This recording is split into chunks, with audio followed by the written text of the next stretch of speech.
आखिर कितनी होती है आईएएस की सैलरी। नमस्कार, मैं हूं आपके साथ अंशिका चौहान और आप देख रहे हैं हमारी नई सीरीज सैलरी कितनी है। आज इस सीरीज के 10th एपिसोड में हम बात करेंगे आईएएस ऑफिसर की सैलरी की, उनके काम और उनको मिलने वाली शानदार सुविधाओं की। 7वें वेतन आयोग के तहत एंट्री लेवल पर आईएएस अधिकारी की बेसिक सैलरी 56,100 रुपये होती है।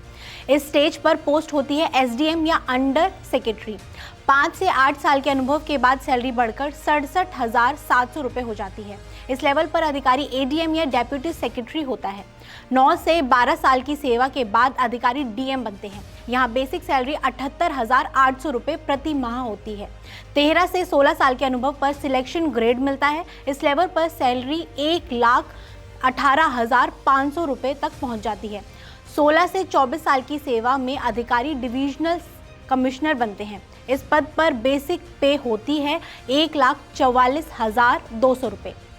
25 से 30 साल के अनुभव पर अधिकारी प्रिंसिपल सेक्रेटरी होते हैं। यहाँ सैलरी बढ़कर 1,82,200 रुपये हो जाती है।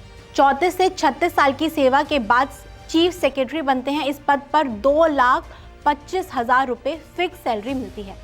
सबसे ऊपर होती है कैबिनेट सेक्रेटरी ऑफ इंडिया। यहाँ सैलरी 2,50,000 रुपये प्रति माह फिक्स्ड होती है। यानी जैसे जैसे पद बढ़ता है वैसे वैसे जिम्मेदारी और सैलरी दोनों बढ़ती जाती हैं।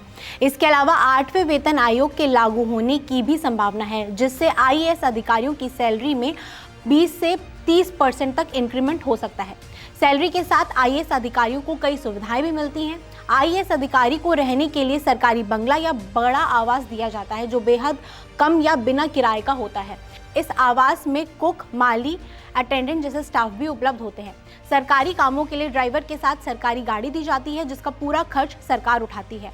पद और पोस्टिंग के हिसाब से पर्सनल सिक्योरिटी, होमगार्ड और कई बार विशेष सुरक्षा बल भी दिए जाते हैं। बिजली, पानी, फोन और इंटरनेट जैसी सुविधाएं बहुत कम चार्जेस या सब्सिडी के साथ मिलती हैं। आईएएस अधिकारी और उनके परिवार को सीजीएचएस के तहत मुफ्त या बेहद सस्ती चिकित्सा सुविधा मिलती है। 7 साल की सेवा के बाद आईएएस अधिकारी 2 से 4 साल की पेड स्टडी लीव लेकर विदेश की टॉप यूनिवर्सिटी से पढ़ाई कर सकते हैं, जिसका खर्च कई बार सरकार उठाती है। रिटायरमेंट के बाद आईएएस अधिकारी को लाइफ टाइम पेंशन और ग्रेचुइटी की सुविधा भी मिलती है।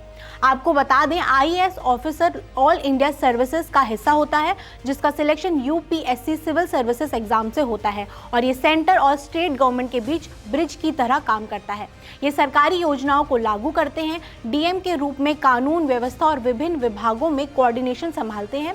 डिजास्टर मैनेजमेंट, बजट के सही उपयोग, जनता की शिकायतों के समाधान और मंत्रियों को नीति स्तर पर सलाह देना भी इनकी जिम्मेदारी होती है। कैसी लगी आपको ये खबर, हमें कमेंट करके ज़रूर बताएं और अन्य सरकारी पदों पर बैठे लोगों की सैलरी जानने के लिए देखते रहें सैलरी कितनी है।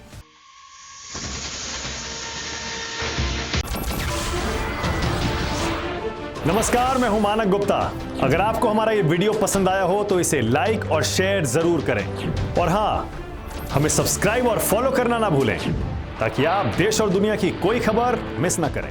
तो जुड़े रहिए हमारे साथ और देखते रहिए न्यूज़ 24।